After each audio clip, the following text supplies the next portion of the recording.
Damee hololli dubbatamu kuni nudhaan hin madaalu sababni isaasi lixni Oromiyaa fi Oromoon bakka biraa jiru wanti adda baasu hin jiru Oromoo fi Oromiyaadha kan nuti qabnu sabni as jiru iyyuu namni waa'ee gandaa lagaa yaadu tokko hin jiru. Kan biroon qaama mootummaadhaanii dhiibbaan nurratti gahaa jiru waboo barbaacha konkolaataadhaan asii gadi nutti fe'amanii dallaa keenya keessa gagarmaamaa jiru. Dhugaa dubbachuu fi qaamni mootummaan dhuguma Oromoodha ni beekna dhiigaan Oromoo ta'uu isaanii namuu nutti himu haa ta'uti garuu wanti nu falmisiisu yoo jiraate Opiidoo waggoota 27 dabarsee nu gurguraa teessoo irra ga'ee fi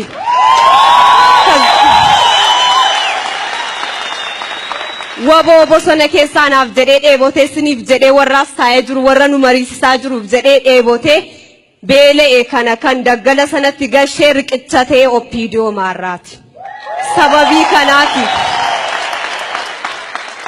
kaleessa dheengadda nuti dhokonnee qabsaa'uun keenya kaleessa dheengadda biyya abbaa keenyaa fi mana keenyarra naanna'anii mana keenya kan agarsiisaa ture maal Opiidoo maarraati wal nu falmisiisu. Inni kan biroon mootummaatti wanti isin itti nu himtanii irra deebi'anii dhiifama nu gaafachuu qaban maal yoo jedhame waboo karaa Eertiraa galeen qawwee laattanii galtan jedhanii arrabsoo nurraan ga'anii xiinsammuu nurraan ga'an kanaatiif dhiifama gaafachuu qabu. Sababni isaas waboon qawwee isaa yeroo isin wajjin haasa'uuf lafa kaa'ullee nuti sodaadhaan rommina maaliif waanuma rafnee bullu nutti hin fakkaatu malee nu eegama arra ga'an waan ta'eef namoonni akka isaan nu eegan hin beekne danuu yoo ta'an iyyuu wabiin Oromoo fi Oromiyaa wabiinti Dooktar Abiyyiif obbo Lammaa Magarsaallee wabooma bosona keessa jiru kana. Kanaatiif dhaamsani obbo Baqqalaafis ta'uu aktivistii Jawaariif qabu yoo jiraate irra deebi'aa jala sararaa itti lixni Oromiyaa araada okkoraan qabu araada ba'ee jeequun qabu kan rasaasa nutti roobsaa jiru maali jooqee abbaan irra jiruuf qee qarree fi qeerroo qee dhiirri keessa jiru akkamittiin abbaan arge dallaa saadhaa kan seenanii waboo barbaadan. Sababii kanaatiif mootummaan ammas irra deddeebinee wanti nuun dhaamnuuf nuti jeequmsaa ta'u gaaffii mirgaa kaleessumtii isaa obbo Lammaa Magarsaan hundumti keessa yoo ilaaltanii tutee jijjiirreerra nuti gaaffii mirgaa namnuu gadi ba'ee gaafate kabajaan manatti gala jedhanii namoonni 5 lubbuudhaan darbaniiru torban darbe keessa kun maaliif uummanni maaliif buqqaa jedhanii gadi ba'anii. Inni kan biraan kan bosona jiru gama lixa Oromiyaatiin hattootaa jedhan maali naamusa waboo obbo Lammaa fi Dooktar Abiyyiin beekanii haalaan ni beeku cimsanii dhugaa. Sababni isaas yeroo nuti mooraa keessa jirru raayyaan ittisa biyyaa dubara gudeedaa ture. Waboon garuu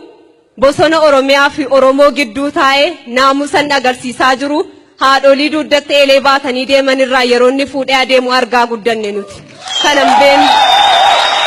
Kanaatiif waboo irraa dhufanii haa baratan qaamni mootummaa kamuu naamusa waboo haa fudhatu gaafa sana biyyi ijaaramtee biyyi tokko taate ni jiraatti. Dhimma Oromummaaf yoo ta'e obbo Baqqalaan arganiiru yeroo darbe gaafa bosona keessa nu bulchan gaafasis yoo ta'e immoo Opiidiyoonis harka keessaa qaba akkasin as ceetaniin dhufne sin godhaniiru sinumaan iyyuu soba miti kun dhugaadha. Nuti Oromoodha jennee maal amma yoomitti dhukkubsataa dhidhiibamaa jiraanna nutoo kan nuti gaafannu mirga abbaa biyyummaa hin dhuunfanna biyya keenyaadha kan nuti jechaa jiru biyya namaa keessa deemneen garmaamna jechaan jiru nuti garuu as biratti wanti beekamuu qabu inni achirra taa'u maa bulguun ta'in haqa hojjeta taanaan nuti dhimma sanaa dantaa sanaan qabnu waboon bosona jirus aangoodhaaf hin qabsoofne itoo aangoof qabsaa'eeti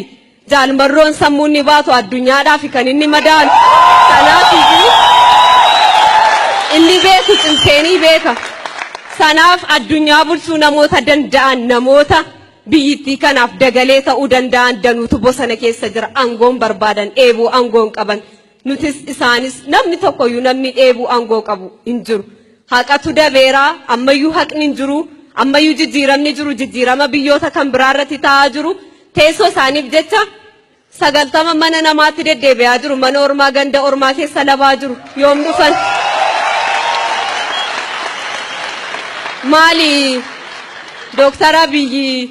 90 si'achi deemanii namoota adda addaa dubbisuun komii qabnu saban biraarra waan